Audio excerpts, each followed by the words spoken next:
Assalamualaikum warahmatullahi wabarakatuh. Berjumpa lagi teman-teman bersama saya di channel TV apa.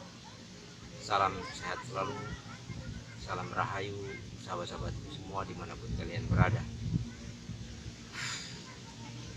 Mari kita terus belajar memahami tentang kehidupan agar kita mendapatkan satu tingkat kedewasaan yang matang suatu saat nanti. Kita lanjut dengan video beliau yang satu ini, teman-teman.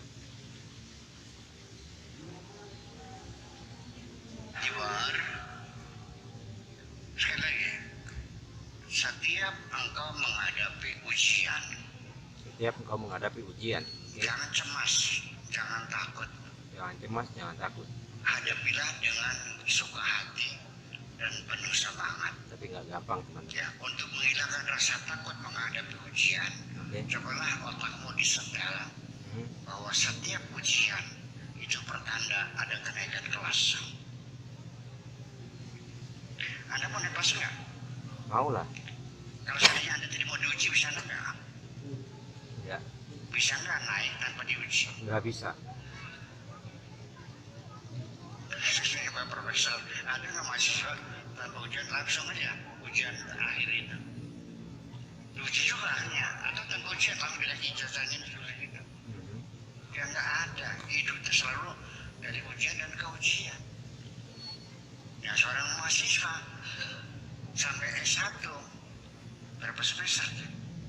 9 ya? 9. Berarti untuk dapat sarjana S1 strata 1 harus menghadapi 9 kali ujian. Nah, sekarang saya nanya, Anda yang ada di sini sudah diuji berapa kali? Aduh. Mungkin baru satu Ketika kali. Anda dalam hidup tidak pernah menghadapi ujian, berarti Anda dalam hidup Anda ngendok. Ngendog. Nggak naik kelas, teman-teman. Kelas 1 aja. Ya itu persoalannya. Gitu nah. Jadi ikhtibar. Tapi dalam Al-Quran dikatakan ikhtibar, tapi kaum la yuftanun. Fitnah dengan ikhtibar itu berbeda. Dengan bala berbeda. Dengan musibah berbeda.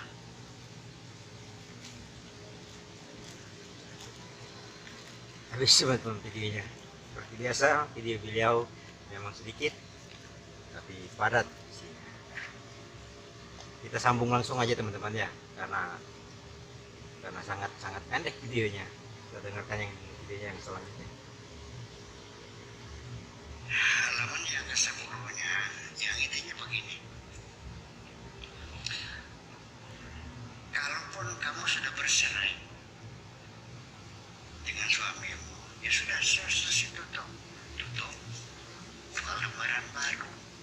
Jangan kau buka-buka lembaran lama yang kau ceritakan keburukan mantan suamimu, atau kau selalu bercerita tentang keburukan mantan istrimu. Ini moral.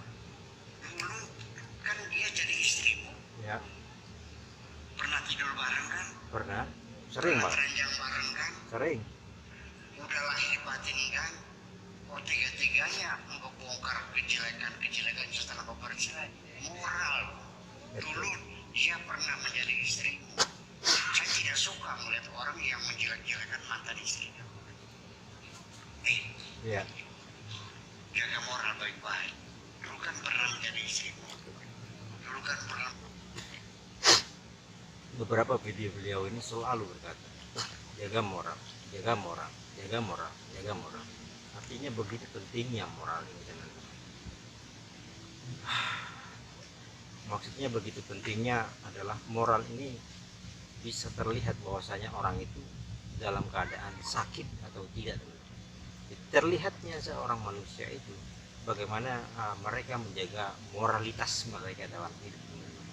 Kalau moralnya sudah tidak membuat orang tidak nyaman, itu kita harus waspada. Jadi kita sendiri kita harus hati-hati berarti kita mengalami sesuatu hal dalam keadaan sakit moral kita, teman-teman. Karena selalu pesan beliau jaga moral dan jaga moral. Begitu pentingnya menjaga moral itu adalah salah satu kestabilitasan diri kita di dalam kedewasaan untuk menghadapi kehidupan warna-warni kehidupan.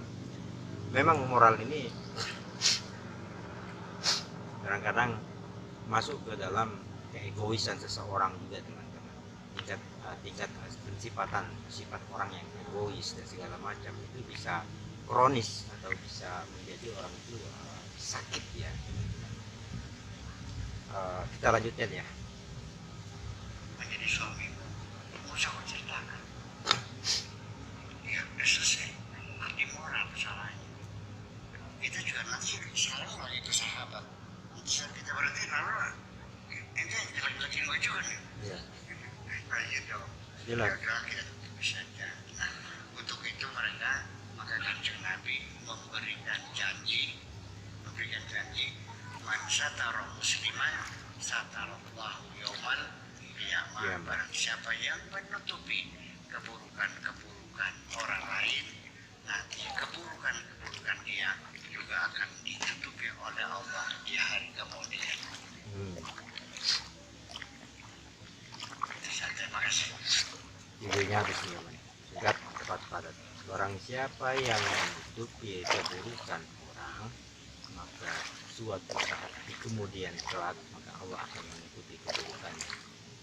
Tapi teman-teman, banyak ya kreator YouTube itu yang menjelek-jelekan para ulama. Banyak teman-teman yang saya lihat ya. Coba bayangkan, dia membongkar keburukan saudaranya sendiri, maka suatu saat nanti Allah akan membuka semua aib-aib di hadapan Allah. Ingat itu teman-teman. Makanya dalam beragama, jaga moral dan jaga moral. Begitu pentingnya moral teman-teman. Jangan hanya untuk ketenaran di medsos menjelek-jelekan ulama satu dengan yang ulama yang lain. Bagaimanapun, apapun, siapapun ulama, tetaplah saudara kita teman-teman. Jadi cukup jagalah moral. Dan bagi teman-teman bila mendengar, melihat di YouTube kalau ada kreator ataupun orang-orang yang menjelekkan, maka itulah tadi jawabannya. Dia sedang membuka keburukannya sendiri, bukan hanya di akhirat kelak, di sini saja. Bagi orang-orang yang sudah memahami, sudah matang pengetahuannya, maka orang itu akan tersenyum melihat ternyata dia sudah membongkar aib dirinya sendiri. Oke, cukup sampai di situ dulu teman-teman. Videonya akhirul kalam. Saya mohon maaf bila ada kekurangan salah kata. Yang namanya manusia pasti ada hilaf dan lupanya. Wassalamualaikum warahmatullahi wabarakatuh.